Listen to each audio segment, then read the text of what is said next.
Good morning, and thank you for being here. We appreciate you assembling on such short notice. I stand alongside of dedicated partners, including Chair Jessica Vega-Peterson, Latino Network Director Tony DeFalco, Portland City Council President Ilana Perdoghini, and Vice President Tiffany Koyama Lane, a representative from the City of Portland's New Portlanders Policy Commission, District Attorney Nathan Vasquez, Sheriff Nicole Morrissey O'Donnell, Portland Police Chief Bob Day, a member from the Portland Police Bureau Advisory Group, and Pastor Knutson and Pastors Hennessy, who will be arriving shortly. And many others as we reaffirm the fundamental right to peaceful protest, a cornerstone of our democracy. Across local, county, state, and federal levels, our leadership is united in one goal: safeguarding our community while upholding freedom of expression. Portland's identity is defined by strength, resilience, and contributions of immigrants who have enriched our city, making it a more vibrant, innovative, and compassionate city for all. As a proud sanctuary city in a sanctuary state, we are committed to protecting the rights and dignity of those who live here, working together to strengthen our community. We remain in constant dialogue with Governor Tina Kotek and Attorney General Dan Rayfield, carefully monitoring national events and assessing their impact on Portland. Our city complies with all applicable federal and state laws. We will not obstruct federal law enforcement operations. At the same time, Portland Police Bureau exists to serve and protect our community. Our officers will not be used as agents of ICE. And when we see federal abuse, we will bring it to light, we will take action, and take the fight to federal courts where we will win. As leaders, we will always stand up for Portlanders, all Portlanders, always. As our community prepares for protests this weekend, we affirm the right to free speech while emphasizing that violence, destruction, and obstruction carry consequences. Misinformation carries consequences too. Take a moment before you repost on social media. Take a breath before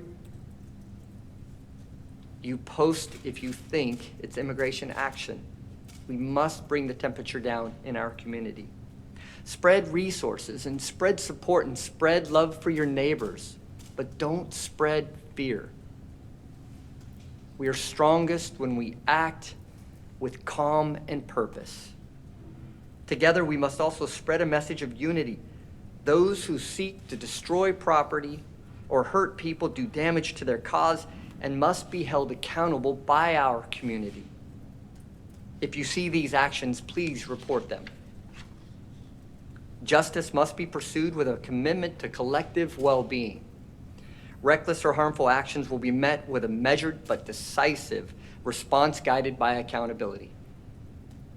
In life-threatening situations or clear legal violations, including violent acts, property destruction, or obstructing the rights of others, law enforcement will intervene to protect our community.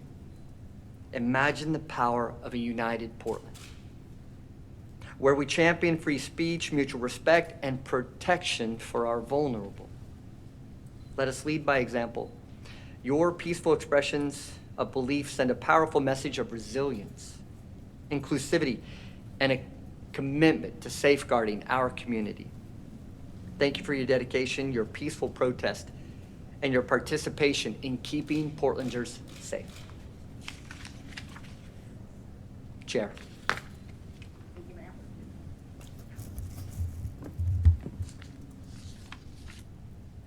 Good morning, Portland and Multnomah County. I'm Multnomah County Chair Jessica Vega-Peterson, and I appreciate the chance to be here today, and I thank all of you for being here as well.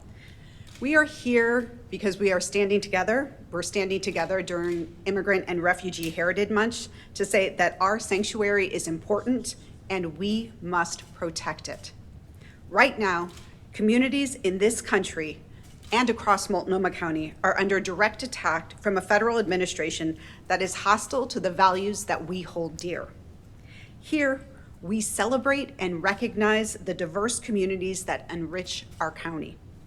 Here, we know that we all benefit from those who've migrated here, often fleeing dire and violent conditions, have the freedom and opportunity to thrive, pursue their dreams, and give back to their community. And that is something that I see every day, whether that is the employees of Multnomah County who are doing critical work for some of our most vulnerable neighbors. It is what I see in the organizational partners. It is what I see in the immigrants and refugees every single day who are helping this community grow and thrive. Multnomah County is a proud sanctuary county, and that means we must be willing to protect those who need our protection. That means we are committed to supporting our neighbors, families, and communities who are immigrants and refugees. It means we will continue to provide critical safety net services that treat every person with dignity, regardless of their immigration status. That means all are welcome, today, tomorrow, no matter what. We are living in challenging and increasingly troubling times, especially for the communities this administration is targeting. And let's be clear, it is not just our immigrant and refugee communities. We know that communities like our trans community is being targeted as well. So I want to be clear, what we are witnessing at the federal level is not normal. It's unprecedented and it requires us to act. For the first time since 1965, the United States military has been deployed domestically to a state against the wishes of that state's governor. Then it was a decision by President Lyndon Johnson to protect Black children trying to attend recently integrated schools against the wishes of racist Alabama Governor George Wallace. Today, it includes the actions of local ICE agents as they seek to intimidate and detain people who are showing up to our courthouse seeking asylum and legal pathways to refuge. We must not let this federal bullying scare us from exercising our right to free speech. This weekend, we expect Portland to continue its proud tradition of protest.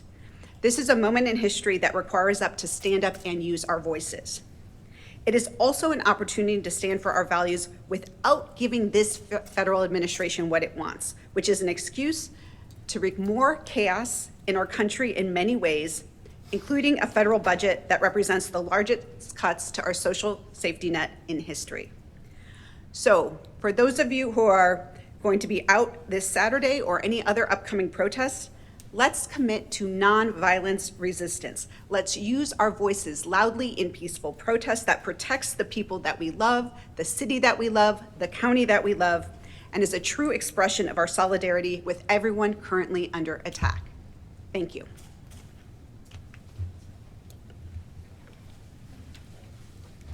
Thank you, Mayor. Thank you, Chair. My name is Tony DeFalco. I serve as Executive Director at Latino Network. We are a direct service and advocacy organization focusing on Latina communities around our region. And I'm here today to say a few things. First is about sanctuary. Sanctuary is very critical to our community. Sanctuary means a lot of things.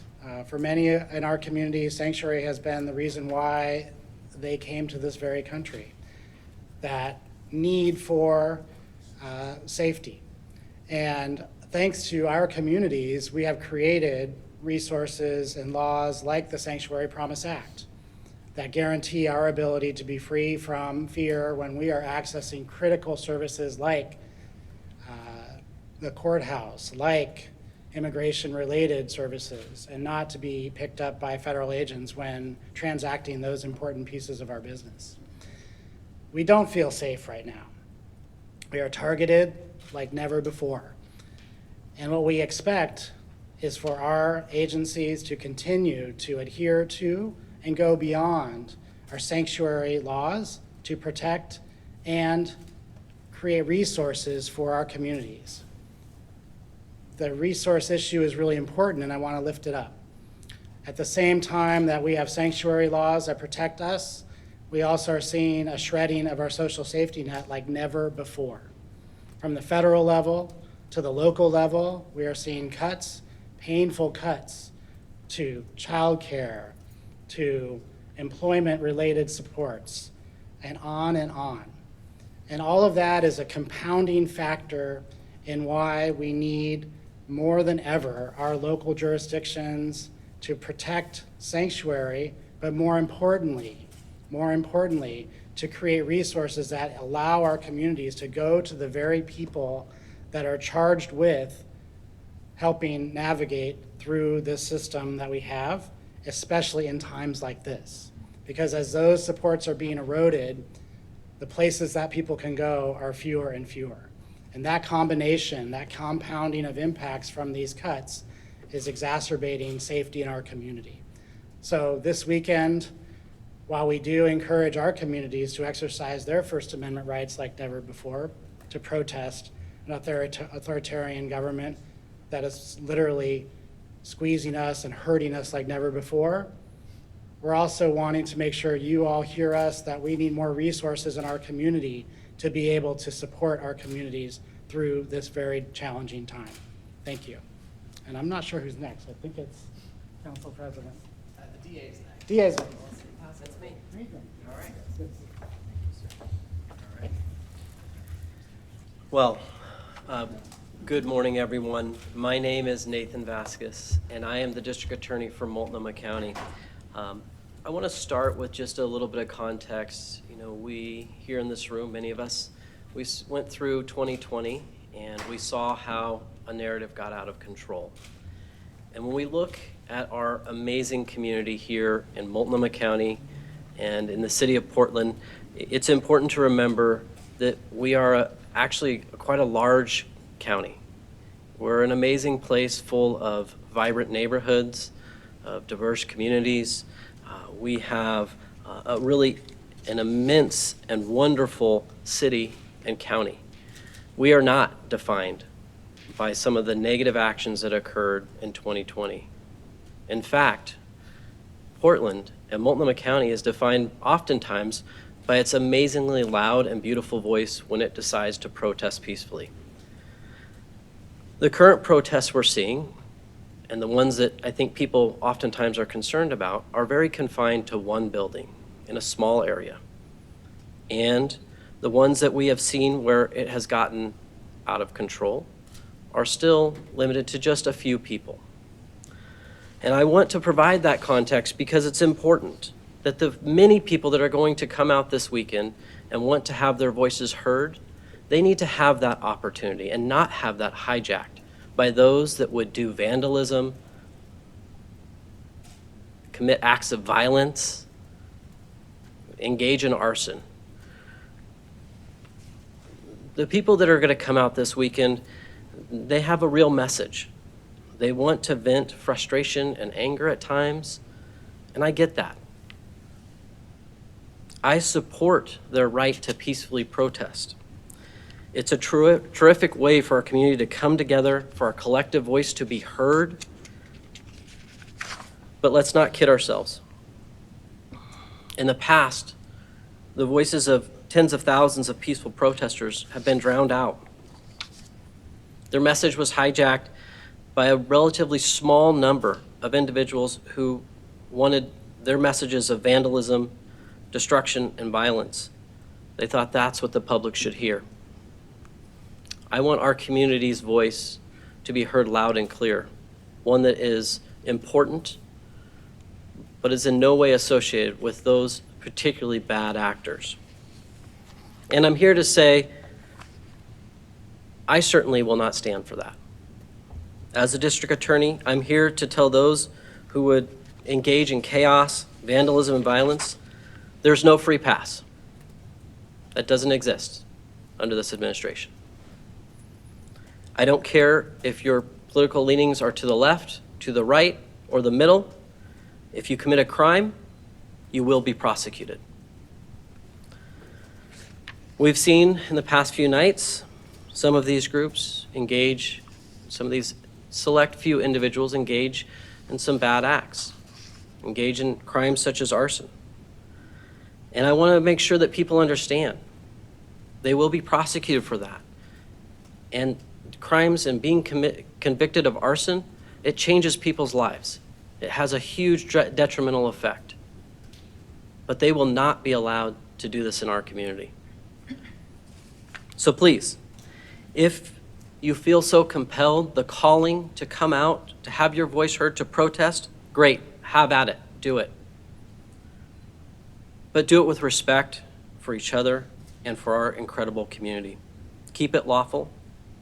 If you see someone getting out of hand, tell them to knock it off. If you assault someone, if you burn things, if you decide to break things, you're going to deal with me. Thank you. I'm going to turn it over to Sheriff Nicole Morrissey O'Donnell.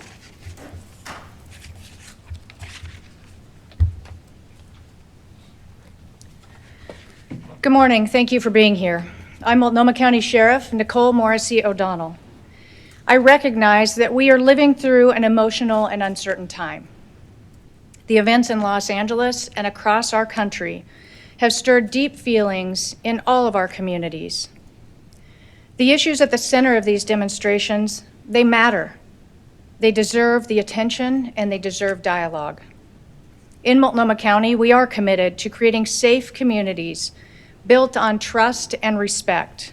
That includes everyone who calls Multnomah County and Portland home.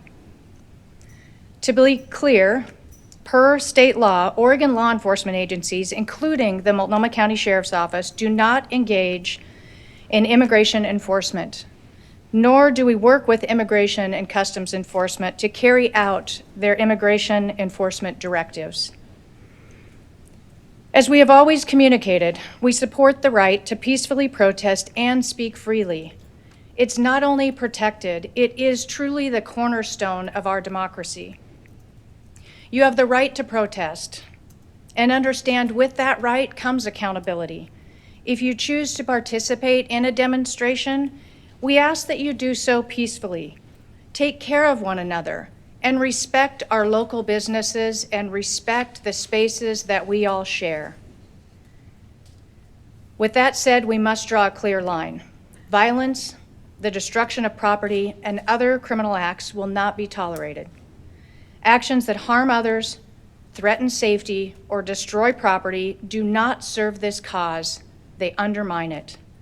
It is our responsibility to keep people safe and keep the peace. And we will take appropriate measured action if laws are broken. While we hope to not go down that path, we are fully prepared to respond and, if necessary, arrest and book individuals into jail who engage in criminal activity. We are working closely with our public safety partners to monitor developments and ensure that we have a coordinated approach. Ultimately, we all want the same thing: a safe, thriving, and united community. This is the community that we all call home. And we ask everyone to approach this moment with a shared commitment to peaceful expression. The future of our county and the future of our city depends on it. Thank you very much for your time today, and I will now turn it over to Portland Police Chief Bob Day. Thank you, Sheriff. Good afternoon. In my 21 months, not that I'm counting, that I've been in this role, I've probably stood before you to have this conversation more than anybody up here with me. And I have a lot of people who reach out to me and check in, particularly in the last few weeks, and ask how I'm doing and how's it going. And I have to tell you that it's an honor and a privilege to be in this role at this time. I am so proud of the way that Portland is showing up. I am so proud to stand up here with these representatives, and I'm so proud to represent the Portland Police Bureau. I have mentioned many times, in great anticipation of tomorrow, I expect another event where thousands and thousands from the metro region will come and represent the values and the beliefs and the ideals of Portland. And what gives me reason to speak with such hope? First of all, we have a track record. We've seen that performance over the last several events that we have had, so I'm encouraged by that. But also the deep relationships and the learning that I have been able to benefit from through our community partners. Represented and sharing stage with me here is some representatives from our advisory groups. Ms. Marta and Ms. Vanessa from our Latino Advisory Council, Ms. Leila from our Muslim Advisory Council, just a small representative of the number of advisory councils that I get to learn from that are community-led. They get to educate, share, empathize, guide the police bureau. I have relied upon them heavily, and they also challenge and instruct and ask questions. And just in the last few days have called upon them and their networks that extend well beyond the police bureau. So I know that we are speaking with and engaged and available to the community, which, as I have said many times from multiple podiums, that includes the police. We are the community. I'm asked probably the most common question right now is about why we are even at these events. Why do we need to be at these events? And I've spoken regularly about law and order and about violence and vandalism. But I want you to know that my philosophy, my core philosophy, is we're at these events for prevention and service. Prevention and service is the role of the Portland Police Bureau in our community. We are not at these events to arrest people. We are not at these events to try and agitate. We're not at these events to inflame. We are at these events for prevention and for service for all of Portlanders. And as you look specifically at South Waterfront right now and the challenges they're facing, and what I'm asking our members to do is to balance the needs of all the participants in that area: affordable housing, local businesses, the residents and people who live down there, the risk of fire that it poses in some of the areas that are flammable, the private contractors and properties. It's a very complex, diverse urban environment that we cherish in our city.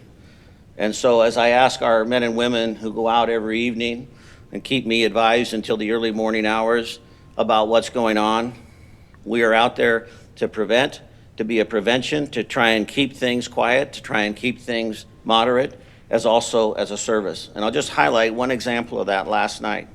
Last night, as we were engaging down in the South Waterfront, beginning at about 5:45 p.m., and we watched and observed a lot of activity up until about 9:45.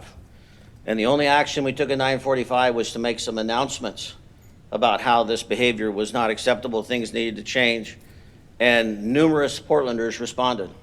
It took the temperature down. 4 hours and simply a verbal outreach by the police bureau. Didn't require use of force, just required communication. But several people understood, got the message, took the temperature down, some left. That's a form of prevention. Our presence is a form of prevention. We have a responsibility to serve all of Portlanders, and that's what we are committed to continue to do. Thank you very much. I want to invite up Council President Alana Pernaginny.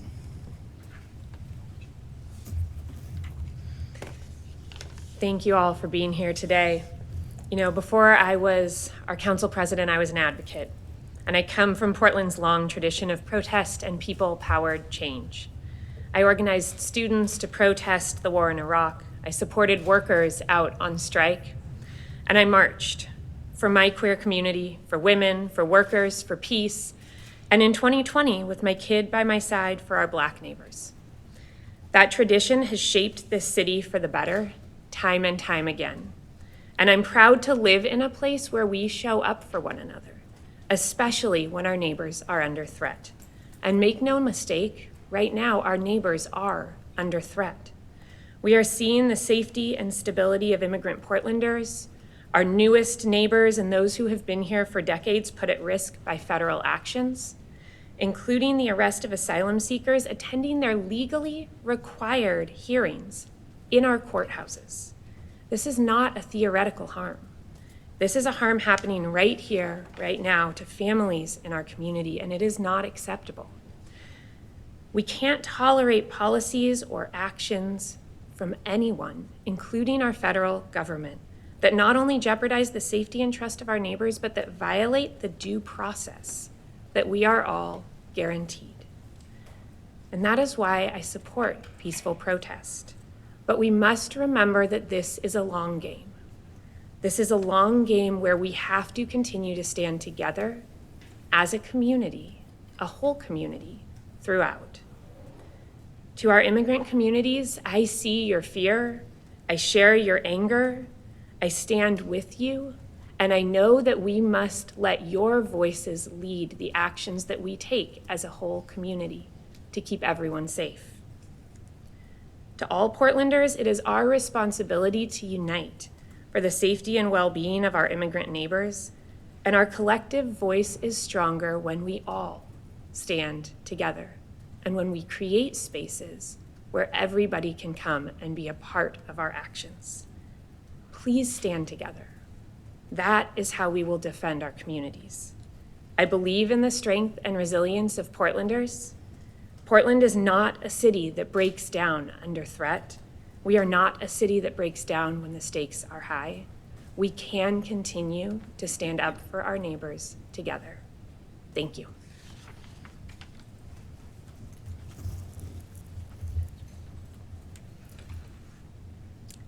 Thank you. I really appreciate everyone being here today. As a Japanese American whose grandparents were forcibly detained and shipped off to prison camps during World War II, I have a particular lens in which I can clearly see and experience what the federal administration is doing. Clearly see the cruelty and injustice of the Trump administration, including military deployment, as the fear-mongering it is. I clearly see a constant reach for the optics of violence from protesters to justify illegal and immoral actions. I clearly see the attack on peaceful protesters exercising their First Amendment rights and on journalists reporting on violations. I clearly see the attempt to divert our attention from the real violence facing our communities: lack of housing, economic injustice, underfunded schools, reductions to life-saving services, such as Medicaid and more. I also clearly see you, community members, continuing to resist injustice in many powerful ways. I clearly see electeds standing up for what's right, including my colleague, Councilor Zimmerman, who brought forward an important budget note just a couple days ago. If you go back and watch any part of that long meeting, go watch that part. I urge us to continue to resist strategically without falling into Trump's authoritarian playbook. I urge us all to listen to the local immigrant rights coalitions who are strategizing and centering the immediate needs of our neighbors who are incredibly vulnerable right now. I especially want to hear the voice of my colleague, Councilor Angelita Murillo, as the only elected on council with lived experience as an immigrant.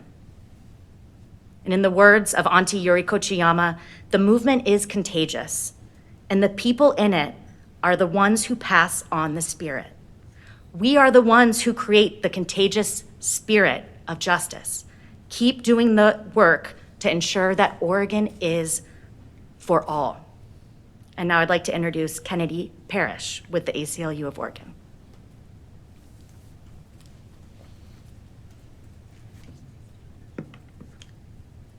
Hi everyone, my name is Kennedy Parrish and I am on the Communications and Storytelling team with the ACLU of Oregon. With a previously incarcerated father and a mixed Black family, I protested for justice and police accountability and for multiple days and nights during the Black Lives Matter movement in 2020 in downtown Portland. The power and rejuvenation from that movement continues to motivate my work in racial justice and faith towards creating a more just, equitable, and caring Oregon. I feel similar feelings of anger, fury, inspiration, and urge to protest currently. Seeing the violent actions by law enforcement towards people in Los Angeles, protesters who just want people to be treated fairly and humanely. It is clear that the Trump administration is fueling a terror campaign against our beloved immigrant and refugee neighbors. It is also clear that the Trump administration is intent on escalating his terror campaign by deploying the National Guard and other branches of military to suppress peaceful protest, dissent, and community self-defense with threats of government violence. The images and videos of community-centered solidarity, support, and action that I am seeing from LA are moving. They are important reminders that taking action and taking care of each other are essential parts of building a path of effective connectedness and resilience that will defend us against the authoritarian aggression coming from the current administration. In this movement work, we must always be mindful of the most impacted people around us, which means effectively and intentionally supporting the people who are most vulnerable at this time. We know that Trump is eager to pounce on any opportunity to weaponize any semblance of disorder and violence, so he can manufacture an excuse to deploy military forces against the people of the US. And we know his endgame is to rapidly expand his capacity to target immigrants and refugees. With protests ramping up in Oregon, it is essential that we do not give Trump what he wants: images of violence and chaos. Trump wants to distract us bait us and divide us. We must not take this bait. We need to stay clear-eyed, together, and tight. We must be strategic, organized, peaceful, and unified. Our protests must be massive and nonviolent. We need to be careful not to let instigators infiltrate and take over our rallies and protest. I urge people to remember the guidance of civil rights leader Cesar Chavez, who stated, "Nonviolence is not an action. It is not for the timid or weak. Nonviolence is hard work. It is the willingness to sacrifice. It is the patience to win." Over this weekend and the next coming weeks, I hope people continue to defend our democracy and communities with courage, intentionality, and care. Thank you so much. I'll pass it on to Sanchez Batista. Thank you, ACLU, for your incredible work, and thank you all for being here today. My name is Jorge Sanchez Bautista. I am the Secretary of the New Portlanders Policy Commission, and we are an advisory body that works to integrate community, immigrant and refugee communities' voices into the City of Portland's policies and decision-making. Today, we speak not only as community leaders, but as a member of the broader community that continues to face fear, exclusion, and misinformation. Many of us on this commission have family members who are undocumented. That's not just a statistic, it's our reality. We know what it means to live with uncertainty, to navigate broken systems, and to constantly defend our right to simply exist. That's why we're here today, to stand in support of immigrant communities and to defend two things that are essential to our democracy: free speech and peaceful protest. We will continue to challenge systems that dehumanize. We will continue to advocate for policies that protect. And we will continue to speak up because silence is not an option when our communities are at risk. To every immigrant Portlander, you are seen, you are valued, and you are not alone. Thank you, and I'd like to hand it over to Pastor Knudsen. Hennessy? Sorry, Pastor Hennessy.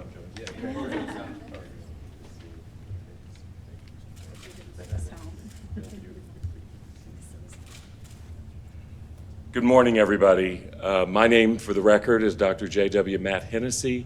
I'm the pastor of the historic Vancouver Avenue First Baptist Church here in Portland. Also, I'm going to stop because Dr. Knudsen was supposed to be before me. So he and I were both at an interfaith breakfast this morning. I'm going to stop and ask you to come. No. And then I will come up after you. Okay, thank you. My brother.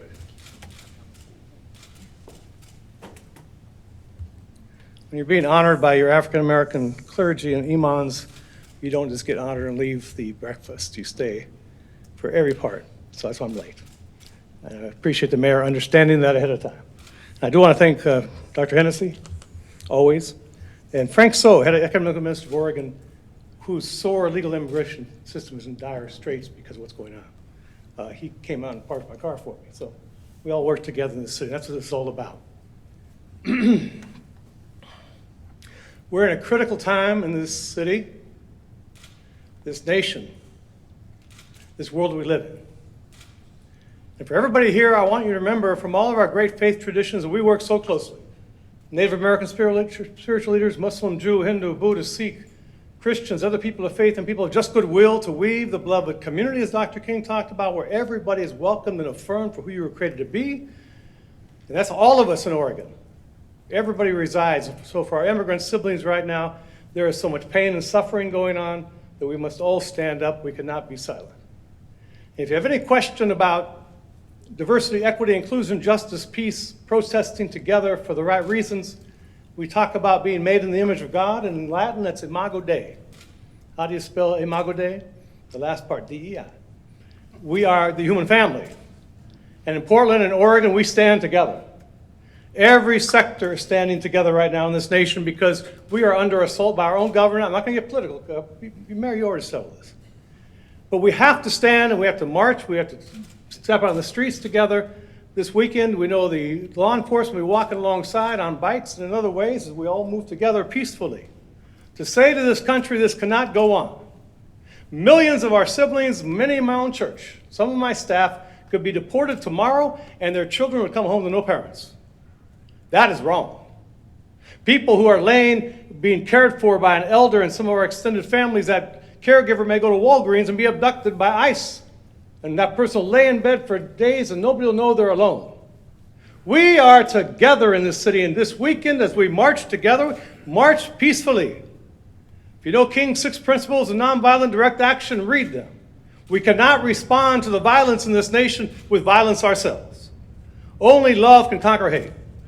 Only peace can overcome fear. And so we have work to do. My time is up. I'm preaching. I'm going to stop now. But to the press, I always say this to you. We are so thankful for the press and the journalists. The future of this nation, the press, you are that fourth part of the country.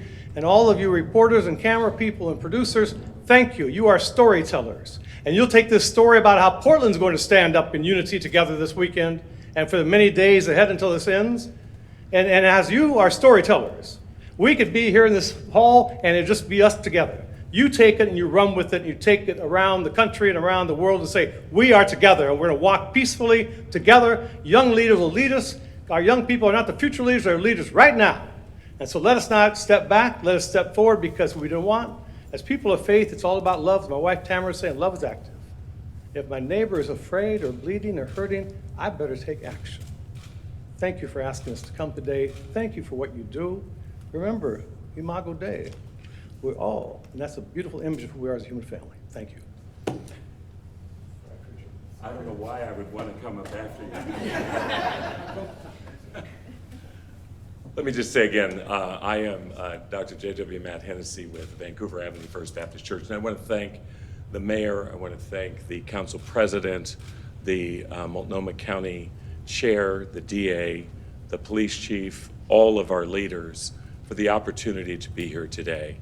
As Dr. Knutson mentioned, our morning was spent in solidarity with the number of black preachers, teachers, imams, but the story of the faith community is a story of us being in solidarity with one another. Sometimes that's not always known. The fact of the matter is we may have different beliefs and things of that nature, but we work together. As Dr. Knutson said, and I'm sure has been said before, in my own church, there are people who are of the immigrant community. I stand with them. I stand with my Jewish brothers and sisters, my Native American brothers and sisters. We stand with our Islamic brothers and sisters. We are brothers and sisters. And let me also say, we've got people who don't have a faith. They are still, if you come to the Interfaith Peace and Action Collaborative, you're going to find out that people who are agnostics or who are people who are atheists, our tent includes everybody. Mr. Mayor, I just want to say to you as the press and to you as our community, we believe that Portland has always been a good model to other cities. We believe that we can show others that we know how to do our business without the intrusion of others coming from the outside. We know that we can be successful this weekend because we believe that we can work together. There are going to be boots on the ground. Some of us from the faith community, we're going to be there too. And we're going to do everything that we can to march alongside, just like we've done many times in the past. But I want you to know today, I don't want any of you to feel like there is no reason to hope. We got news for you. Portland is able to do anything it wants to when we come together in solidarity to work together, to march together, to fight together, and to say we are not going to be somebody else. We're going to be Portland, and that's who we are. And we thank you for the opportunity and know that we're doing more than just praying. We're doing more than just having people in our thoughts. We're putting boots on the ground, and we thank you today. Thank you, Mr. Mayor. All right, thank you, speakers. We will take some questions now from the media. Please raise your hand and let us know who you're asking the question to. And we may be able to pull some other folks in if it's a technical question or if we're looking for something specific. Blair, go ahead. Chief Day, can you just talk like a little bit more details about like how many officers you'll have out this weekend and where they'll be located, So surprised the first question was for the chief of police, all these distinguished guests. But in regards to our plans for the weekend, they're really consistent with where we have been. Council President and I just had a conversation recently about the track record that Portlanders are showing the Portland Police Bureau and what we are learning among that, right?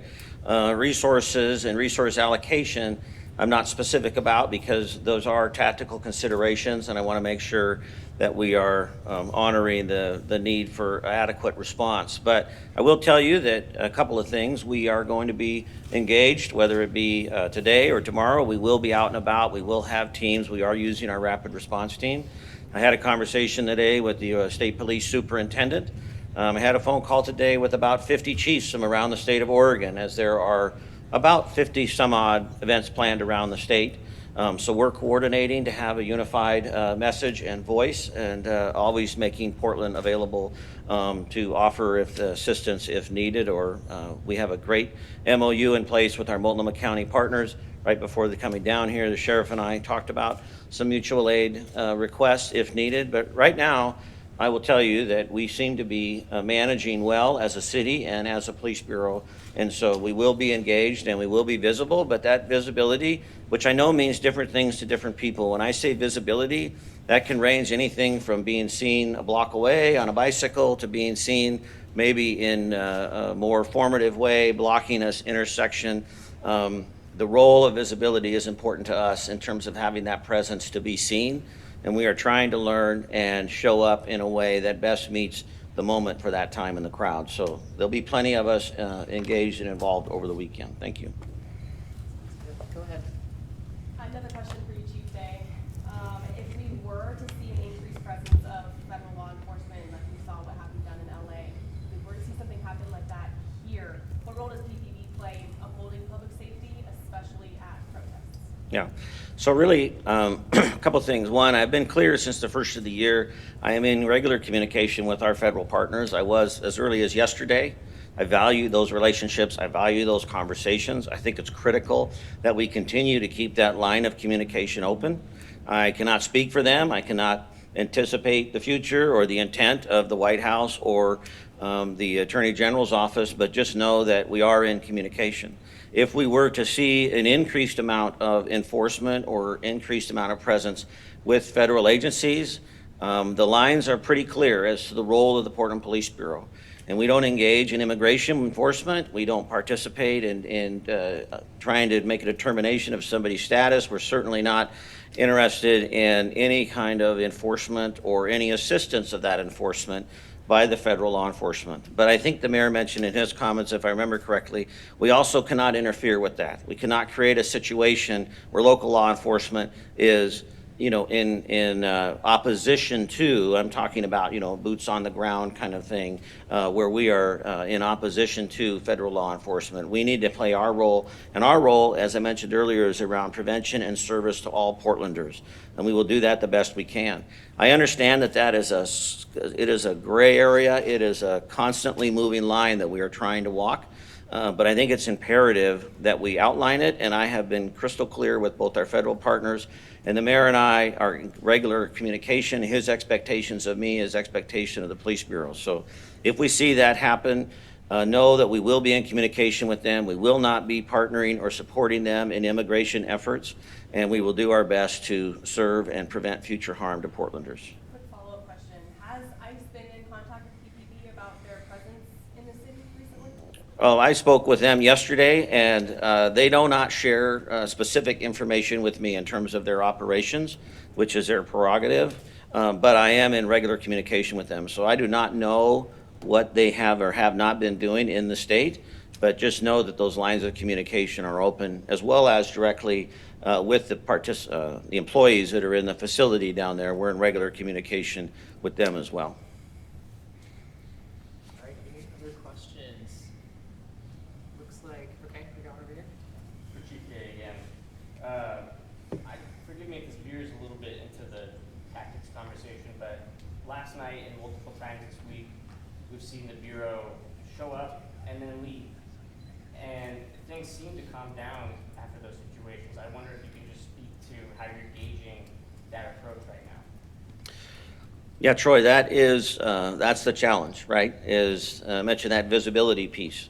We know that just the representation of law enforcement based upon history, based upon past performance, whether it be performance of PBB or in our nation's history, we know that that can be an escalation. But we also know that sometimes our presence can be a de-escalation. Portlanders are learning and understand, and we are doing the same with our community, about how to interact in these really complex spaces. And so it is really a back and forth. We take the temperature. We try not to escalate. We have such a heavy emphasis around de-escalation, the involvement of the Police Bureau since 2020, our dialogue liaison officers, our in-keys training, our partnership with London Metropolitan Police and others, our reliance upon outside reviews and reports have all shaped our response. And I will tell you right now, as I was getting updates until 2 a.m, sleeping on the couch as to not disturb Mrs. Day last night, I just couldn't be more grateful for the thoughtfulness that's going into this approach. But I will be the first to say that it is not clear, and I would anticipate that there will be conflicts. I anticipate there to be mistakes. I anticipate us to be held accountable in that. But I think what you heard consistently across this room this morning is we're in it together. And if this devolves into a us versus them, police versus community kind of situation, my greatest fear is that we will then lose the narrative. I said earlier this week, nobody in Los Angeles is talking about immigration right now. They're talking about the Trump administration. They're talking about federal oversight or federal involvement. They're talking about the Guard. They're talking about riots. They're talking about LAPD. And as you've heard from people with lived experience, that the real fear that exists and the real challenge that we're trying to address is getting lost in that narrative. And I would certainly hope that that not be the case here, that we would be able to continue to elevate what the true issue is. There was one hand back there now, so we'll pass to you and then we're going to wrap it up. Quick question for the mayor. There you go. Mayor, I'm curious how you balance your messaging today with all of these local leaders, some saying they will be participating in these demonstrations this weekend, compared to leaders of other large cities and states saying we will be a riot-free zone and coming out and basically trying to discourage some of these demonstrations. How do you balance that narrative? I'm glad you brought that up. So what you see right here is a coalition that we're building. By asking the media to be a part of it, you're part of the coalition. In Oregon, our job is to take the temperature down, but to make sure that everybody's voice is included. We encourage the protesters tomorrow. We encourage the message that we're going to send to the nation that this is how you care for your community, by bringing everybody in. It's a pushback to the federal administration that's trying to divide, create fear, uncertainty, and confusion. That's what tomorrow is about. That's what we're doing here today, and that's what we're going to continue to do tomorrow, the next day, and the next day. All right, everyone. Thank you so much for coming.